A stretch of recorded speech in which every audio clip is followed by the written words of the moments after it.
Man, oh man, I cannot believe I'm actually going to say this. WrestleMania Backlash wasn't a bad show. I want to shit all over this entire pay per view, but it's kind of hard not to, even though, despite the fact, yeah, there was no championships on the line for the world title and the tag team titles in a unification match. But that main event was a fun main event. That is something we wish we could get on Raw or SmackDown for a 6-man tag team match on their shows. But we never get that. We get lackluster, poor effort, and everything else in between. This 6-man tag team match probably was their best 6-man tag team match I've seen in a very long while. Roman Reigns and the Usos won this match with a very smart, intellectual finish. Every time I say Vince McMahon's a piece of shit who can't do nothing, he proves to me that he can. That goes to show you, folks, this guy ain't really trying. It's not the fact he can't produce a good show, it's the fact he ain't trying to produce a good show on a week-to-week basis. Seems to be the only thing he does that is remotely, and this is once in a while, he actually puts effort into the pay-per-views. I'd have to say WrestleMania and Backlash were two pay-per-views back-to-back that weren't bad. Night 1 of WrestleMania was the best.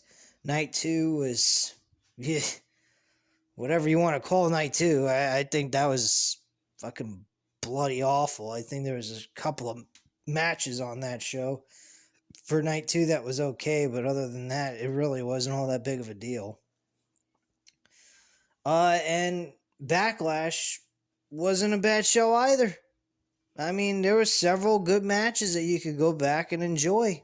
Hell, I'm even going to say Ronda Rousey and Charlotte Flair I Quit match was a hell of a match.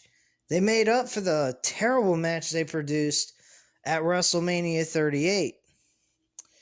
And Ronda Rousey ends up winning the SmackDown Women's Championship in a very nice finish and made Charlotte Flair say I quit, with her being in an armbar submission hold with her arm trapped inside of a chair.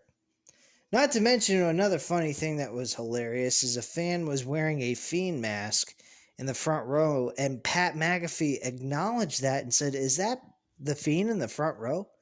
So I thought that was kind of funny. Since I am a Bray Wyatt fan and enjoyed his work in WWE. But bottom line, I don't know, man. This is a very weird feeling. I was expecting to come on here and shit all over it, say the show is absolute trash. And it actually wasn't trash. There was only 2 matches on the show I don't particularly give a flying fuck about. But other than that, the rest of the matches that were on here were good. You had Seth Rollins and Cody Rhodes open the show. They had the best match on the entire card, of course. Not surprising there. Cody Rhodes ends up getting the victory. He ends up doing the roll-up pinfall while also grabbing the tights, and Seth Rollins tried to grab his tights initially. And Cody reversed the roll-up pinfall with to counteract what Seth Rollins did, and then grabbed his tights instead to get payback on Seth Rollins. So he actually wins the match by that kind of finish. So more than likely, we are definitely going to get these two at Hell in a Cell. Not really all that enticing and not all that big of a deal to me.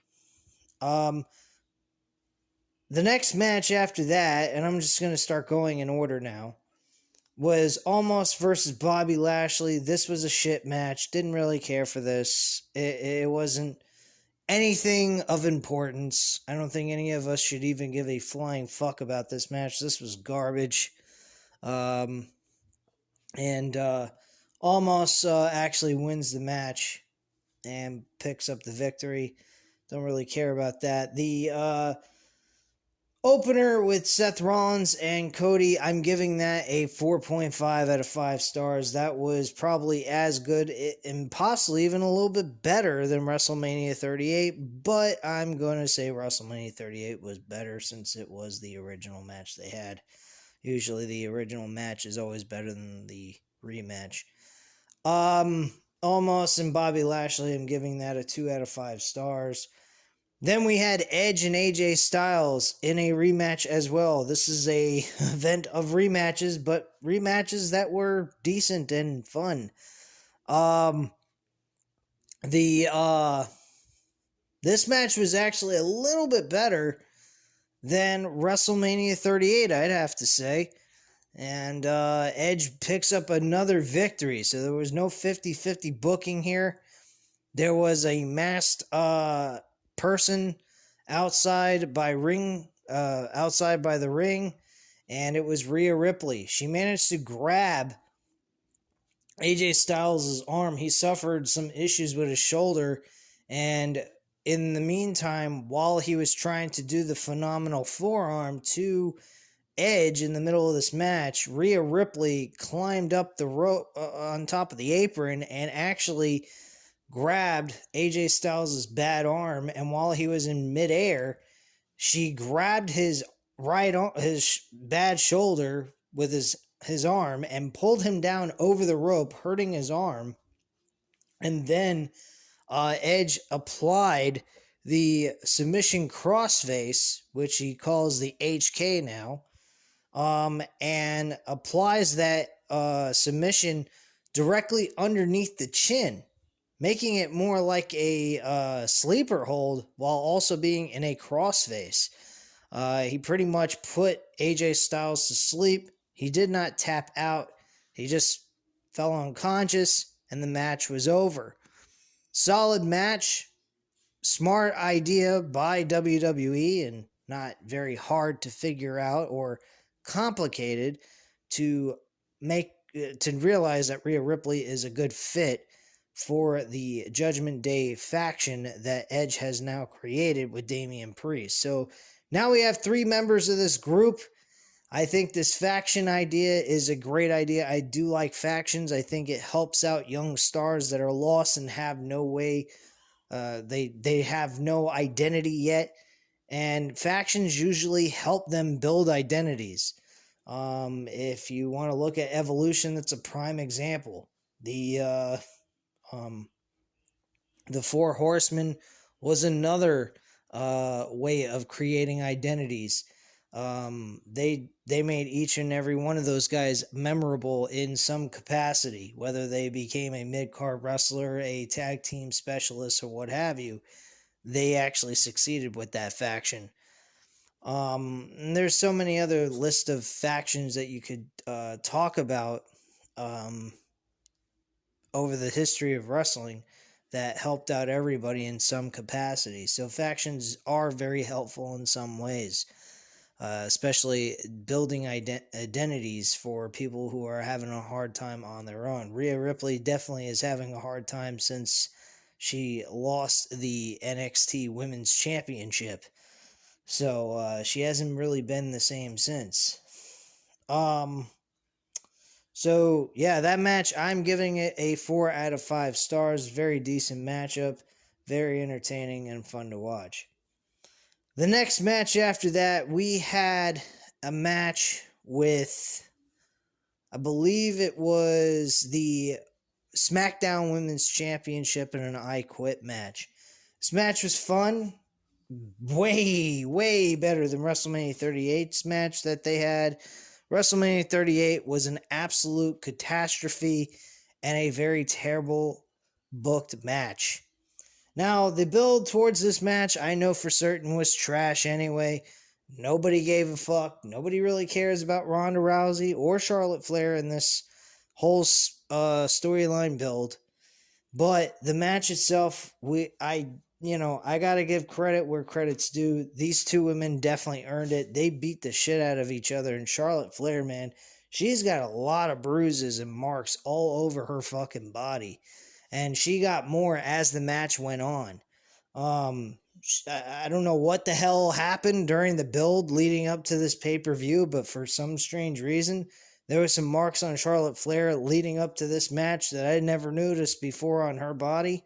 And man, did she get a few more bruises. She had a bruise on her bicep. I believe it was on her right arm. She had a terrible bruise. It looked like she had a blood clot or some kind of shit, for all we know. But man, she was getting fucked up by Ronda Rousey. Ronda Rousey looked pretty banged up as well. So these two women really beat the shit out of each other throughout this entire match. This match, I'm giving it a 3.5 out of 5 stars. This was a hell of an improvement compared to what they did at WrestleMania 38. And the fans definitely were interested in this match a lot more than the WrestleMania 38 fans. And not that I can blame them. The WrestleMania 38 event was just fucking terrible with those two. I'm not saying the whole event was terrible, just their match was terrible, especially for night one. It should have been on night two. It would have definitely made the pot for the WrestleMania 38 night one a hell of a lot better than it already was, but can't have a perfect show anyway, I guess, when it comes to WWE. We then had Madcap Moss and Happy Corbin. This was by far the worst fucking match on the show. I don't know which is worse. Fucking Almost and Bobby Lashley or Happy Corbin, Madcap Moss. I have no idea which is worse, but it doesn't really matter. The fucking match was absolute trash. Madcap Moss ends up winning the match with a roll-up pinfall and gets the victory, and walks away the winner. So, big deal on that. I'm giving it a 1.5 out of 5 stars. This match was absolute garbage. Did not care for this match at all. And then the main event, folks. And then I'll be getting off of here real quick. Thought I'd just make a very short video since there's only 6 matches. Nothing to cry home about, but this was an actual good show. I mean, it was a fun, entertaining show. Was it, spectacular? Did it have a great pay-per-view feeling? Not exactly. I wouldn't say that. I mean, if you missed it, you're not missing much of anything. But it was a fun show, so if it's a show that you missed and you want to go back and take a look your own self, I would recommend it. Just skip 2 matches, Happy Corbin and Madcap Moss, and then the other match with Almost and Bobby Lashley. So you'll check out 4 matches out of 6, which will definitely shorten down the time for you guys. And you'll, watch 4 good matches and be off and done with it in less than 3 hours. So this main event with the 6-man tag team match was a very solid, entertaining match. It went for a very long period of time. Under normal 6-man tag team matches, we usually get them for like 10 minutes. This actually went for almost 20. So they doubled the time almost. And the action was good. There was nothing really that terrible. Everyone flowed very well together. The Usos did very well with Orton and Riddle. Drew McIntyre did well with the Usos as well. Roman Reigns did pretty good, except for the RKO spot with him and Randy Orton. That was terrible. That was the worst RKO I ever seen in my life. But not as bad as Stone Cold Steve Austin's stunner to Vince McMahon recently at WrestleMania 38. That was the worst fucking sell I ever saw by anybody in wrestling history. That was fucking terrible.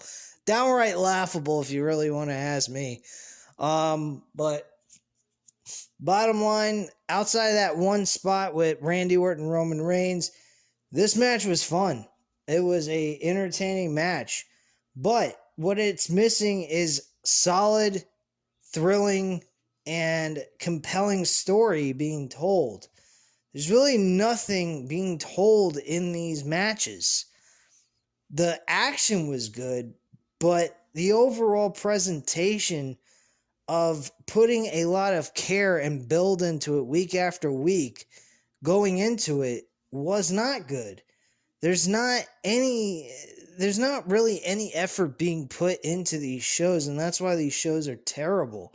If you can go ahead and put on a fun, entertaining show for almost 3 hours, give us something to come back and say, well, there was something good out of this whole situation.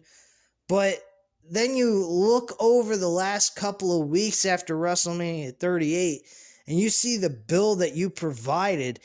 It just makes you go, what the hell's the point in caring? You're giving people very low expectations, no excitement or buzz moving forward into the pay-per-view to want to actually sit down and watch it. Folks, if I did not have this channel, literally, guys, I would not have watched this pay-per-view at all. I would have sat here, played some video games, watched some movies, chilled out, or even went to sleep early because, man, I am really fucking tired of late. As you can tell in my voice, I have not been sounding like energetic or anything like that. A lot of times I'm messing up on my words more times than not. But bottom line, these shows need a lot more effort put into them. And it's not that difficult. I mean, like, literally, take the ideas from your writers and let them tell a story. You got so many different writers. Have a certain amount of writers working on each segment and give you some ideas and pay, make them earn their pay. If you're not going to do that, what the fuck's the point of having them hired on your team? There is no point. These shows need build. They need structure. They need some kind of interest to the fans to want to invest their time to watch these shows and then go watch the pay-per-view so that they have some kind of excitement going into it. Next pay-per-view that's coming up, we are getting by the way, the rating on the 6-man tag team match, I'm giving that a 4 out of 5 stars. That is the rating I'm going to give it at this point in time. Maybe some of you might say 3.5 out of 5 stars would be more of a, the right rating to give it, but I'm going to give it a 4 out of 5 stars because that ending was just fucking genius. Matt Riddle tried to hit an RKO on one of the Uso brothers, and while they were trying to do that maneuver, Roman Reigns got in their in the Bloodline's corner and tagged himself in by touching Uso's leg, and the referee saw it, and he was able to get himself in the ring and hit a spear on Matt Riddle to get the quick victory and walk away as the winners. So that was a very smart intellectual move on smart and intellectual are the same thing. But that was a very smart move on Roman Reigns, and just the way they designed the ending of that match was just picture perfect. You couldn't ask for any better way of finishing the match at that point. So kudos to them on the ending. But yeah, I mean, like, these shows need some kind of build going towards these pay-per-views for people to invest their time. There has to be some kind of cliffhangers. Anything. The matches, they need to be at least 10 minutes long. You got a 3-hour Raw episode. There is no reason why those matches should not be going 10 plus minutes. I don't understand why the fuck they're doing like 5-minute matches that mean absolutely nothing. I mean, that's shit you could do on a WWE Universe mode. This ain't Universe mode. This isn't a video game. This is real life doing telling a story in the middle of the ring between two superstars. The 50-50 booking has got to go. They can't have this 50-50 booking. Finn Balor actually showed up in the middle of this match with Damian Priest, and they were fighting on the outside and also in the middle of the ring in front of the referee. I was surprised they did not call the bell for a no contest. That was ridiculous, by the way. But we got this new pay-per-view. I'm saying new. What the fuck's wrong with me?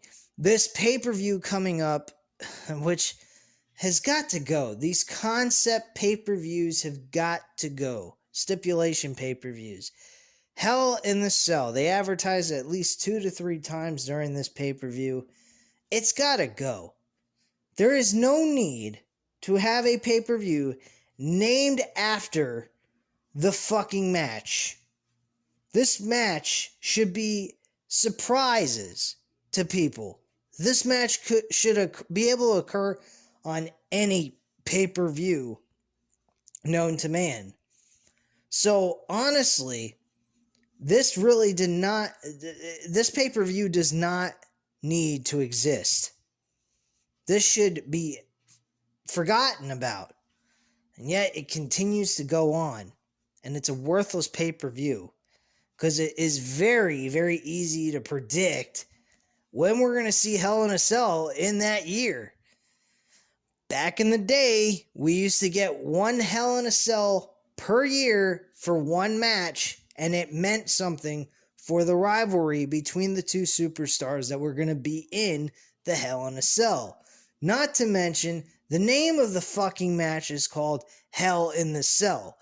When you see a Hell in a Cell match, you're supposed to see blood. I'm sorry to tell you, but hell is bloody, it's painful, and it's not fucking fun. And I'll be honest with you. If you're gonna have Hell in a Cell, let it mean Hell in a Cell. There's no hell going on in these matches when you watch a Hell in a Cell match. You're watching people just do a hardcore match with a fucking structure wrapped around the ring as an aesthetic. It's not anything more than that. It has no resemblance of the old Hell in a Cell that we used to see and watch. And that's all I have to say on that. That's one of the things that needs to go to make WWE a better show. Money in the Bank. I want to speak about that. That pay-per-view, I really don't have a problem with that pay-per-view, honestly, because of the fact that it's kind of like looking at it as King of the Ring, only there's no tournament taking place, but there can be qualifying matches to allow someone to be in that match to climb the ladder and grab the briefcase, of course. One thing that really stuck out at me like a sore thumb was they had Cody Rhodes promoting this pay-per-view, which I understand. He's one of the bigger names in the company now at this point, outside of Roman Reigns. And he's a good talker and all that good stuff. And he's advertising that it's going to be taking place in Las Vegas at the Las Vegas Raiders Stadium.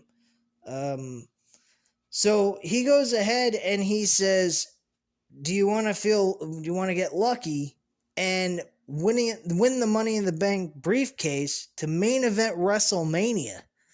Huh? WrestleMania is next year, bro. Money in the Bank is not a concept where you win the Money in the Bank briefcase and you can only cash in at WrestleMania.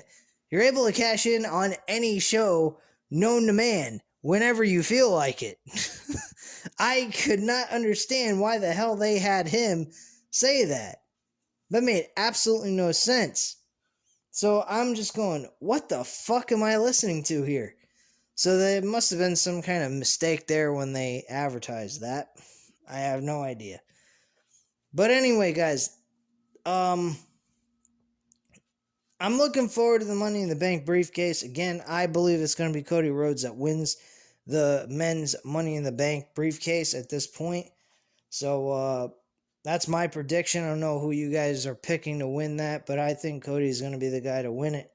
And I think Cody's going to cash in on Roman Reigns in a legit match where it's going to be scheduled, and he's going to cash it in the old school way and actually win the match fair and square and become the undisputed WWE Universal Champion. or he may do it at WrestleMania. Like I said earlier today on the news about Roman Reigns possibly leaving WWE for Hollywood. So that's just my thoughts, guys. I don't know what you think. If you liked the video, of course, hit the like button. Hit the subscribe button if you're not already subscribed to the channel. And as always, leave a comment down below and I'll definitely get back to you on that. And I thank you guys very much for watching. Have a great night, guys. Bye.